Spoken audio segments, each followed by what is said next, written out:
আজকের ভিডিওতে আমরা শিখব present continuous tense. Present continuous টেন্সে বাংলা ক্রিয়ার শেষে তেসি, তেসো, তেসে এইসব কথা থাকবে। কি থাকবে? বাংলা ক্রিয়ার শেষে তেসি থাকবে, তেসি, তেসো, তেসে, তেসেন। এই কথাগুলো থাকলে সেটি হয়ে যাবে প্রেজেন্ট কন্টিনিউয়াস টেন্স।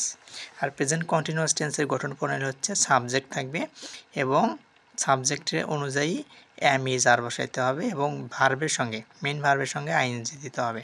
তারপরে বাকি অংশ, যেমন এখানে সাবজেক্ট হচ্ছে আই, তারপরে আছে উই, আইয়ের সঙ্গে কি হবে? এম হবে এবং উই, ইউ, ইউ, দে এগুলোর সঙ্গে হবে আর। কি হবে? আর হবে।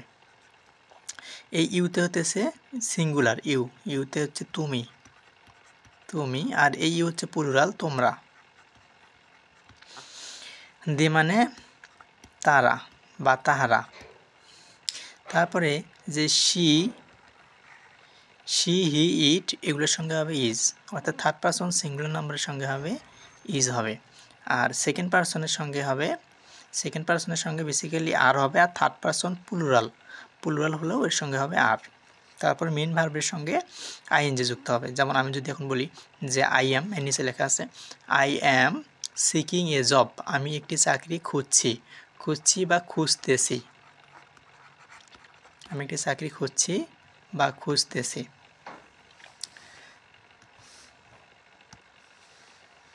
তারপরে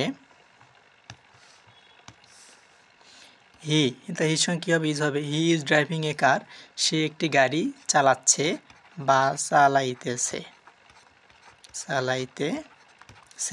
উই আর প্লেয়িং ক্রিকেট, আমরা ক্রিকেট খেলছি বা খেলতেছি, তার মানে কাজটা কিন্তু চলমান, খেলতেছি। রানা ইজ লাফিং, রানা হাসছে বা হাসতেছে। মাই ফাদার ইজ ড্রাইভিং এ কার, আমার বাবা একটি গাড়ি চালাচ্ছে বা চালাইতেছে। দে আর ক্রাইং, তারা কাঁদছে বা কাঁদিতেছে। You are saving money in the bank, তুমি ব্যাংকে টাকা জমা করছো। She is meeting with us, সে আমাদের সাথে সাক্ষাৎ করছে। উইথ এটা হচ্ছে একটা প্রিপোজিশন, সবাই জানো। উইথ এবং উইথের পরে কী হয়? আস হয়। আস বলতে মানে উইথের পরে প্রিপোজিশনের পর অবজেক্টিভ কেস হয়। এটা আস আছে, তার মানে উই নমিনেটিভ কেসের পরে উই আস, আর পজিটিভ কেস হইতেছে আমার। পজিটিভ কেস হচ্ছে আওয়ার, এই যে আস।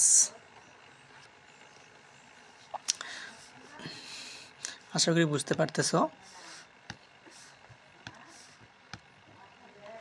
এগুলো ভার্ব দেওয়া আছে। পরের ভিডিওতে আমরা প্রেজেন্ট কন্টিনিউয়াস টেন্সের ইন্টারোগেটিভ সেন্টেন্স কীভাবে মেকিং করতে হয় সেটা শিখব।